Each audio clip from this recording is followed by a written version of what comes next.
Hey guys, നമുക്ക് ചൊവ്വാഴ്ച നിദാനം practical എക്സാമാണ്. അപ്പം അതിനു മുമ്പ് പേഷ്യൻസിനൊക്കെ ഒന്ന് ചെന്ന് കണ്ട് കേസൊക്കെ ഒന്ന് കാണണമെന്ന് വിചാരിക്കുന്നു. അപ്പോൾ അതിന് വേണ്ടിയിട്ടാണ് ഇന്ന് ഞായറാഴ്ചയായിട്ട് ഈ കോട്ടും ഒക്കെ ആയിട്ട് ഇറങ്ങിയത്. പക്ഷേ അൺഫോർച്ചുനേറ്റ്ലി ഇവിടെ നല്ല മഴയാണ്. മഴ കാണാൻ പറ്റുന്നുണ്ടോ? നല്ല മഴയാണ്. അതൊരു ടാസ്ക്കാണ്. ആ മഴ കടന്നു വേണം നമ്മൾ ഹോസ്പിറ്റലിലേക്ക് എത്താൻ. അപ്പോൾ നമുക്ക് പോയിട്ട് വന്നാലോ?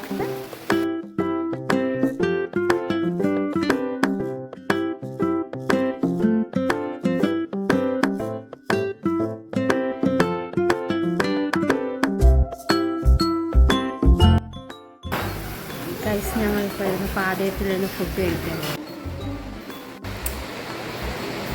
അപ്പോൾ നമ്മൾ കേസ് എടുക്കാൻ പോവുകയാണ്. കേസ് എടുത്തിട്ട് കാണാം. അപ്പോൾ വാടി കയറുന്നതിന് മുമ്പ് ഞാനും ബാനസും കൂടെ ഇങ്ങനെ ഗ്ലാസിൻ്റെ അടുത്ത് നിൽക്കുകയാണ്. പിന്നെ ഞാനൊരു വിക്ടറി സൈനും കൂടെ ഇങ്ങനെ കാണിച്ചിരുന്നു. അതിനുശേഷം മെയിൽ വാർഡിലും ഫീമെയിൽ വാർഡിലും ഒക്കെ കയറി കേസ് എടുത്തു. പിന്നെ നേഴ്സസ് ക്യാബിനിൽ വന്ന് ഇതാണ് നേഴ്സസ് ക്യാബിൻ. അപ്പോൾ അവിടെ ജമീല സിസ്റ്ററിന് എന്തോ കാര്യമായിട്ട് വർക്ക് ചെയ്യുന്നതായിട്ട് കണ്ടു. അപ്പോൾ പിന്നെ ഞങ്ങൾ വിചാരിച്ചു കേസ് ഫയലൊക്കെ ഒന്ന് പഠിക്കാമെന്ന്.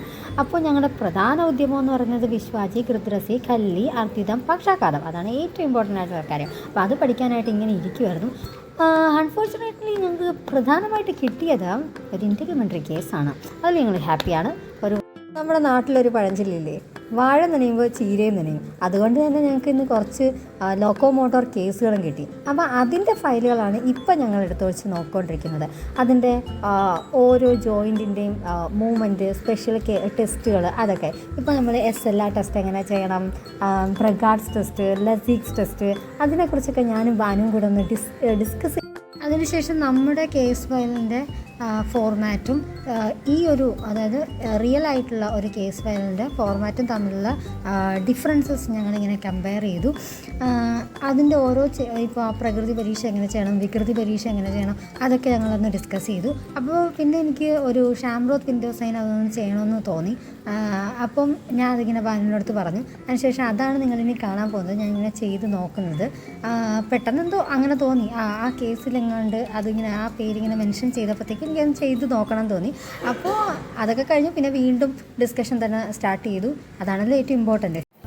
സോ അങ്ങനെ കേസെടുപ്പൊക്കെ കഴിഞ്ഞ് അത് കുറച്ച് പ്രിസ്ക്രിപ്ഷൻ പോലൊക്കെ നമ്മൾ എഴുതിയെടുത്തിട്ടുണ്ട്. ബാക്കി കാര്യങ്ങൾ ഇനി പോയിട്ട് വേണം പഠിക്കാനുള്ളത്. ഇതൊക്കെ ഇപ്പോൾ പഠിച്ചിട്ട് എക്സാം ടൈം ആകുമ്പോൾ എന്ത് പറയും, എന്ത് ചെയ്യുമെന്ന് നമുക്ക് ഒരു ഐഡിയ ഇല്ല. അപ്പോൾ എന്തായാലും നമുക്കിനി എക്സാമിൻ്റെ ഒന്ന് കാണാം. Bye bye.